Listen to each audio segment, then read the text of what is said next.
depuis la naissance de mon fils, on a constaté qu'il ne grandissait pas comme il fallait.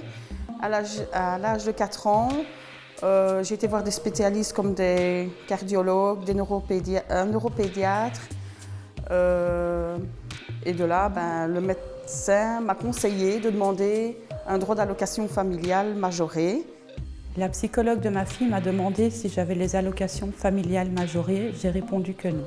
Les allocations familiales majorées pour enfants handicapés, c'est un supplément qui est accordé aux familles dont l'enfant qui a entre 0 et 21 ans est reconnu atteint d'un handicap ou d'une affection chronique, comme par exemple le diabète.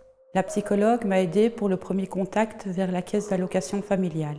Il suffit de contacter par téléphone ou par écrit le gestionnaire de votre dossier d'allocation familiale et lui signaler que vous désirez introduire une demande de reconnaissance de handicap ou d'affection pour votre enfant.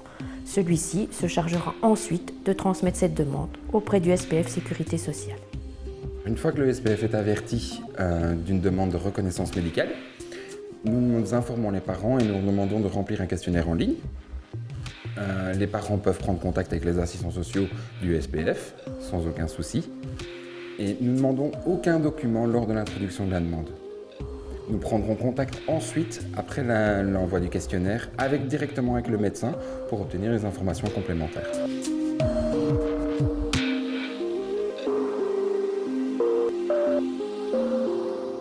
Une fois que le dossier est constitué, donc que nous avons la partie médicale du dossier et que nous avons également le questionnaire social rempli, nous convoquons l'enfant et ses parents qui viennent au centre médical. Là, l'enfant sera vu en présence d'un ou des parents par le médecin au centre médical et l'évaluation porte sur 3 parties. Le pilier 1, c'est-à-dire l'invalidité médicale, le problème médical. Il faut savoir que les allocations familiales supplémentaires sont accordées à un enfant qui a un problème médical chronique. Il y a alors le pilier 2, qui sont les conséquences de ce problème médical sur l'autonomie de l'enfant au quotidien, la façon dont l'enfant se nourrit, la façon dont l'enfant s'habille, la façon dont l'enfant se déplace. Et puis il y a le pilier 3, qui est très important, qui sont les conséquences de la maladie chronique de l'enfant sur la famille. C'est sur ces 3 dimensions que nous prenons une décision, que nous communiquons alors à Famille Faite à la caisse d'allocation familiale.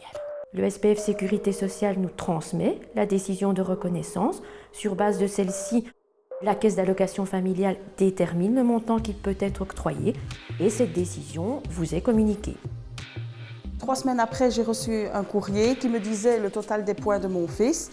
Et 2 semaines après, j'ai reçu une lettre des allocations familiales, combien ils allaient me payer en plus par mois.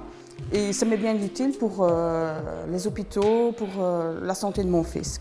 Si besoin, n'hésitez pas à vous faire aider par un service social d'une mutuelle de votre choix ou une association que vous connaissez ou que vous fréquentez proche de chez vous ou le CPS de votre commune.